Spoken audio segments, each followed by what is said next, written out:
한때 시가총액이 50조 원까지 올랐던 대한민국 산 가상화폐가 있었습니다. 일주일 만에 99%가량 가격이 폭락했습니다. 테라, 루나 뭐 이런 건데요. 이 사건의 핵심 인물 권도형 씨가 투자자들에게 고소를 당했습니다. 이 사건 관련 내용 한번 짚어보죠. 권도형 씨는 대원 내고 나왔어요. 우리 고등학교 후배인데 제가 지난번에 우리 동문 사람들하고 모였을 때 권도형 얘기를 하는 거예요. 이 사람이 이렇게 문제를 터뜨리기 바로 직전까지도 학교 사람들은 이 사람 되게 훌륭하고, 왜냐면 이력이 엄청 화려해요. 그렇죠.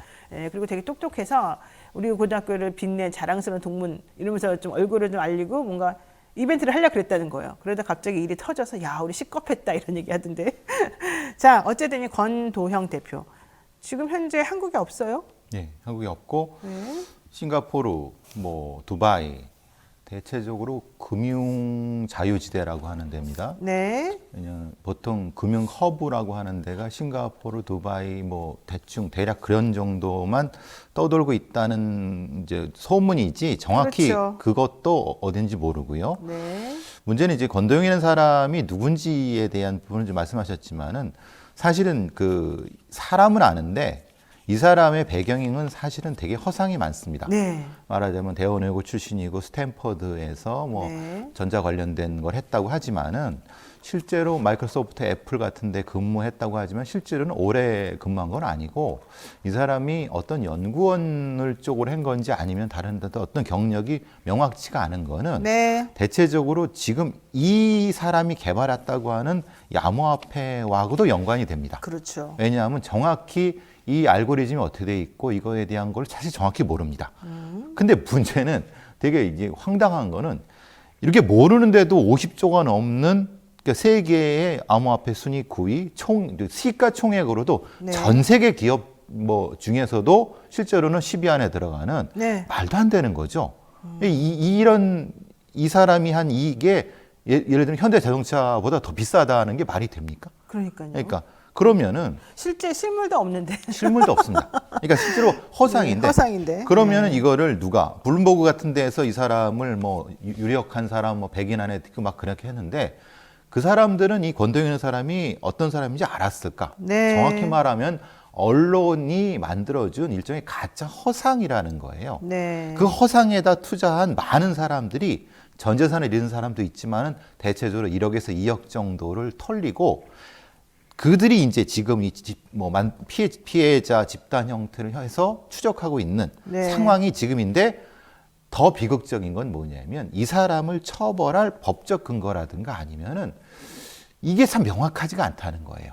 지금 우리나라 검찰이라든가 이런 데서도 추적하고 한다고 하는데 네. 정확히 추적을 한다는 얘기인지 그러니까 고소가 됐으니까 그러니까 그런데 어떤 법을 적용할지에 대해서 사실은 맞습니다. 논란이 있어요. 사실 맞아요. 예. 이게 돈도 아니고. 그렇죠.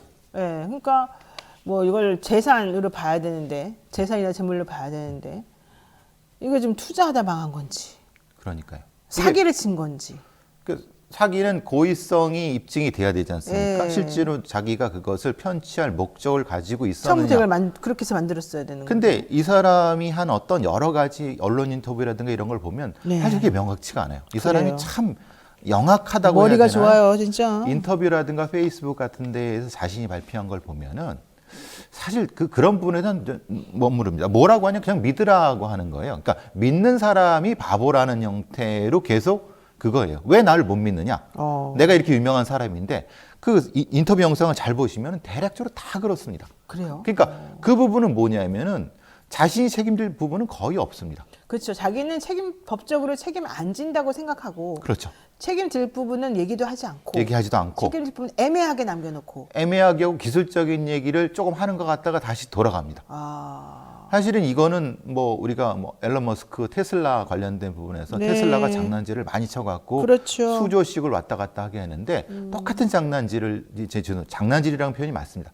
이 총액 자체가 몇 조가 왔다 갔다 하는데 그거에 대한 책임이 있는데도 불구하고 전 세계적으로 이 사람한테 법적 책임을 물을 수 있을까에 대한 논란은 상당히 많습니다. 그래요. 예. 그러니까 저도 지금 교수님 말씀 들어보니까 혹은 뭐 듣기 전부터 우리가 이제 법적으로 따져봤는데 뭐가 건덕지가 없는 거야. 솔직히 말하면 이 사람이 이제 암호화폐를 개발을 했어요, 자기가. 예, 예. 근데 이 루나 시가총액 기준으로 원래 10위 안팎까지 오르면서 엄청나게 화제를 세계 순위. 네, 세계 순위로 화제를 모았었는데 갑자기 동반 하락을 했어요. 다른 이 테라라고 하는 것하고 같이. 그런데 동반 하락의 속도가 너무 빨라.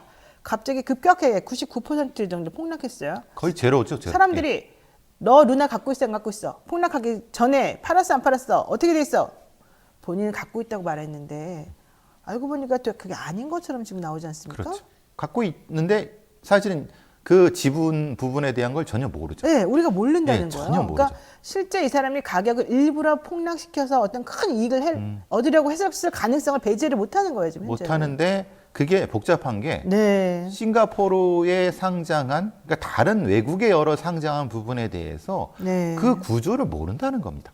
그래요. 그러니까 맞아요. 그 부분에 이 사람이 얼마나 지분을 가지고 거기에 어떤 형태에 있는지에 대한 걸 잘 모르니까 네. 책임도 묻기가 참 어려웠고 네. 거기에 대해 이 사람이 결정권을 가지고 있는지도 모르는 상태에서 네, 근데 문제는 분명히 이 사람이 이 사태의 이익을 본 건 맞습니다. 그렇죠. 근데 그럼 그 법을 어느 나라 법으로 적용할 것이냐? 그러니까 이익을 봤다고 해서 무조건 처벌할 수 있는 건 아니니까. 그렇죠. 왜냐하면 네. 그것은 사실은 뭐 고의성이 있어야 되는 거니까요. 네, 그래서 이제 여기서의 문제는 결국은 그렇죠. 결국은 사기 혐의를 적용할 수 있냐 없느냐의 부분인데 저는 뭐 불가능한 좀 부정적으로 보는 거죠. 요점은 이거예요. 루나가 왜 갑자기 시가총액이고 뭐고 다 떠나서 왜 갑자기 그렇게 폭락했냐는 거예요. 그렇죠. 자, 폭락을 하게 된 원인을 얘가 주가 조작하듯이 이 권도영이라는 사람이 일부러 한 거냐, 일부러 조작해가지고 가격을 팍 떨어뜨린 거냐, 아니면 시스템 오류가 원래 있었냐 이제 이거예요. 자, 만약에 일부러 떨어뜨렸다 그러면 주가 조작과 같은 그런 방식으로 접근해서 이 사람에게 어떤 처벌을 할 수 있을지 몰라요. 그렇지만 이건 주가도 아니고 그래서 또 그렇게 하기도 어렵죠. 자, 두 번째. 본인이 모르는 시스템 오류 때문에 가격이 갑자기 팍 떨어졌다? 그럼 그걸 그 사람에게 책임질 수 있습니까? 못한다는 거죠. 문제는 그 알고리즘을 네, 알고리즘을. 전체를 모르니까 네. 그러니까 실체를 모르니까 그거에 대한 책임도 못 지는 거죠. 그러니까 권도영이가 지금 아주 당당하게 얘기하는 거는 그렇죠. 나 알고리즘에 의한 거, 알고리즘 때문에 이렇게 된 것 같긴 한데 나도 잘 몰라. 그렇죠. 이렇게 말하고 있다는 거죠. 처음에는 시작할 때는 굉장히 당당하게 자신의 어떤 것을 외국 언론에 인터뷰를 하면서 네. 굉장히 뭐 그러면서 그 어떤 가치가 굉장히 상승하도록 여러 언론들이 부추기기도 하고 여러 어떤 장난질을 많이 했는데 네. 문제는 거기에 대한 책임은 분산된다는 거죠. 네, 이게 맞습니다. 사실은 이 사태의 핵심인 건데 네. 입증하기가 참 어떻게 입증하겠습니까? 그리고 처음에 권도영이가 자기 도망 절대 안 간다. 내가 모든 걸 책임진다라고 말했었습니다. 처음에는. 그런데 갑자기 지금 그 이후의 행보를 보게 되면 마치 도망 다니는 사람처럼 행보가 나와요. 그러니까 약간 한 발 빠르죠. 네. 그러니까 우리보다 빨라요, 항상. 자기는 네. 도망 안 간다고 얘기했을 때 이미 싱가포르에 가 있고 맞아요. 자기는 싱가포르에서 안 떠난다고 했을 때 이미 두바이에 가 있고 네. 그러니까 한 타임 두 타임 빠르게 이동하고 있는 것 이게 이제 자, 권 대표는 도주가 아니라고는 주장하지만 지금 말씀하신 것처럼 권도영은 올해 4월 말 한국을 떠나면서부터 도주 경로를 생각하고 차근차근히 도주를 하고 있는 것으로 보여요. 특히 한국이 좀 잘 영향력 미치기 어려운 제3국으로 자꾸 이동 경로를 바꾸면서 가고 있잖아요. 이런 걸 도주로 판단하느냐 안 판단하느냐도 중요할 것 같은데 그런 판단 기준이 있습니까? 근데 이제 문제는 그거죠. 이게 도주가 아니라는 거 하면은 이제 예를 들면 검찰 수사기관에 출석해라. 출석 안 한다. 그건 뭐 도주다라고 하는데 출석 요청을 한 적도 없고 뭐라든가 이것이 고소가 돼서 조사하는 여러 가지 부분에 대해서 이게 애매하다는 거예요. 네, 그렇죠. 이게 도주가 맞나요? 도주라고 하는 것은 자기가 할 의무가 있는데 거기 있어야 되는데 그것을 벗어난 게 이게 도주가 되는데 그 법적인 어떤 제한이라는 게 없는 상태에서 이 사람이 이동하고 있는데 내가 무슨 도주냐? 물론 피해자들 입장에는 도주죠. 네. 그러니까 감정적인 것과 법적인 것이 분리가 돼 있다는 거예요. 네. 이 사람은 그걸 너무 잘 알고 있기 때문에 아주 뻔뻔하게도 저기 SNS에 나와서 여러 가지 얘기를 한다는 거예요. 그러면 당당하면 와서 얘기하라. 아니 난 어떤 사정이 있어서 못 들어간다. 그러니까 특히 많이 하는 게 내가 신변의 위협을 느낀다. 그러니까 누군가 내 집에 침입했다. 그래서 네, 나는 네. 못 간다. 네. 라고 하는 거죠. 그러니까 오히려 거꾸로 자신이 피해자인 양 하면서 이 자신의 어떤 범죄 행위를 네. 범죄 행위와 유사할 수 있는 범죄 행위 혹은 그렇게 유사할 수 있는 거를 희석시키고 있다는 거예요. 자, 지금 루나 이 테라 루나 피해자들 가장 핵심은 결국 돈이에요. 그렇죠. 피해 보상.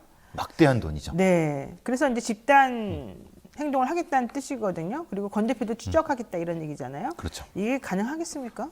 어떻게 찾겠습니까? 사법권이 있습니까? 이게 특히 이제 피해자들이 특정한 형태의 조직을 만들어 갖고 네. 여기 이제 뭐 4,400명이나 가입되어 있다고 하는데 네. 그래서 이제 물론 어떤 인적 네트워크를 통해서 추적을 하고 있는 것 같습니다. 왜냐하면 어차피 교민도 있고 그러니까. 그렇죠. 근데 문제는 그렇게 쉽게 노출될 사람은 아니다. 왜냐하면 지금 상태에서 이 사람이 싱가포르에 있는데 어느 호텔에 있고 어느 뭐 인가 있는지를 모르지 않습니까? 그리고 네. 사법권도 없는 상태에서 네. 사실 이건 거의 불가능할 것이다. 다만 내부 제보자에 의한 건데 이 사람이 움직이는 거의 이 권도영은 거의 몇 사람 정도밖에 움직이지 않는 것 같습니다. 그러니까 전체적인 권도영의 기업이라고 하는 어떤 것이 있는 것이 아니라 권도영 개인과 몇 정도 되는 사람밖에 없고 나머지는 다 그냥 모르는 이런 사람인 것 같습니다. 그러니까 추적하기가 너무 어렵죠. 그렇죠. 지금 피해자들끼리 이제 똘똘 뭉쳐가지고 이 권도영을 잡아야 된다라고 하는 서로 간에 공감된 형성이 되어 있는데 그래서 보고서도 만들어냈어요. 그런데 그 보고서에 따르면 이 권도영 씨는 두바이에 있다는 거예요. 왜 하필이면 두바이가 있을까요? 아까 말씀드린 금융허브인 싱가포르, 두바이를 그러니까 두바이도 금융허브로서 본인이 활동하기도 좋고 대신에 우리나라하고 이렇게 좀 멀기도 하니까 사람들이 찾아오지도 못하고 이럴 생각인 건가요? 이 사람이 이걸 설계할 때부터 저는 사실 이렇게 의심하고 있는데 처음부터 그랬던 거예요? 스탠포드 대학의 여러 인맥을 이용할 때 실제로는 제3국에 있는 뭐 아랍이라든가 이런 동남아 쪽에 있는 여러 가지 인맥들을 통해서 이 자체가 형성된 거라는 추정도 가능한 것이 그래요? 워낙 많은 인적 네트워크가 동원되고 있거든요. 이 피해자 모임도 원래 외국인이 먼저 만들었다면서요? 그렇죠. 왜냐하면 우리나라보다 사실은 외국인들이 더 큰 피해를 봤어요. 그렇죠. 이게 우리나라만의 문제가 아니라 국제적인 문제거든요. 그래서- 오히려 국제적인 피해가 더 8할이 넘습니다. 그래서 실제로. 우리나라의 이 코인 시장에 대한 신뢰도가 엄청 떨어졌죠. 그렇죠. 그 자체가 이제 뭐 네, 박살날 박살을 났죠, 정도였죠. 사실은. 예. 네. 권 대표 인터폴 적색 수배 내렸다는데 그러면 이제 곧 돌아오는 거 아닙니까? 아니 그렇지 않습니다. 왜냐하면 지금 적색 수배를 내렸지만은 문제는 인터폴이 적용이 안 될 수 있는 아랍 국가들로 갔지 않습니까? 네. 그러니까 두바이 쪽으로. 그러니까 쉽게 피할 수 있다는 거예요. 그러니까 아랍 국가 쪽은 사실은 인터폴 적색 수배가 그렇게 쉽지 않습니다. 왜냐하면 그게 굉장히 여러 가지 문제점이 있고 실제로는 부족 국가 시스템이기 때문에 네. 쉽게 이렇게 체포되거나 그러지 않습니다. 그렇군요. 아랍 쪽은. 예. 게다가 또 혹시 뭐 제3세력하고 손을 잡으면은 권 대표를 도와줄 수 있는 거예요? 수무라고? 북한이 그 암호화폐를 1조 넘게 벌어들이고 있습니다. 그러네요. 그 벌어들인 거의 일부는 수수료로 중국이 또 가져가고 있습니다. 그러면 그럼 권도영하고 북한하고 중국이 연결되는 거예요? 그러니까 그 직접적인 연결보다는 암호화폐 시장이 그만큼 굉장히 검은 세력이 많다는 겁니다. 그리고 국가적인 검은 세력이 많기 때문에 네, 맞아요. 그래서 지난번에 이더리움 창시했던 그 사람이 바로 미국에서 북한에 그거 도와주러 갔다가 걸려가지고 지금 수감 생활하잖아요. 그렇죠. 그 사람을 이번에 뭐 한동훈 장관이 만나러 갔네 마네 이런 얘기 또 막 나오고 그 사람이 이재명 대표 쌍방울 하고 연결됐네 마네 이 막 다 엮여있잖아요. 이것도 굉장히 같은 거군요. 힘이 있는 검은 세력들이 많이 있을 수 있기 때문에 네. 지금 사실 아시다시피 권도영의 이 행적에 대해서 의문을 가는 사람이 많습니다. 이게 뒤를 봐준 사람이 없으면 지금 이 권도영이 이렇게 도망다닐 수 있냐라고는 의심을 가진 사람 피해자 단체도 당연히 그렇거든요. 그렇죠. 저도 좀 이해가 안 가긴 이해가 안 하더라고요. 가잖아요. 신출 귀몰 홍길동 같아요. 근데 이 사람이 무슨 홍길동인 것도 아니고 그러면은 결국은 네. 그 암호화폐 때문에 돈 번 여러 세력들이 알게 모르게 숨겨졌을 가능성이 서로 도와주고 높다. 있구나. 예. 네. 자, 이번 사건 향후 가상화폐 관련 재판에 선례로 남을 가능성도 있고 수사와 관련돼서 앞으로 이런 식으로 우리들에게 좀 뭔가 경중을 울리는 계기가 될 수 있을 것 같은데. 이건 영원 미스터리입니다. 권도영은 못 잡습니다. 아, 이건 제가 보기엔. 에버예요? 에버 왜냐하면 미스터리예요? 예. 권도영 자체를 포레버네. 잡아야 되는데 네. 이걸 1, 2년 안에 잡지 않으면은 이제 다른 건으로 묻히게 되죠. 그래요. 그렇죠. 알겠습니다. 야, 자, 우리는 이렇게 절망적이고 우울한 소식으로 이 마무리를 또 해야 되는군요. 네. 일단 이 권도영 얘기는 또 우리가 또 앞으로 계속해서 한번 추적을 해보도록 하고요. 오늘 배상훈 프로파일러와 함께하는 배프의 수군 여기까지 정리해야 될 것 같습니다. 고맙습니다. 감사합니다.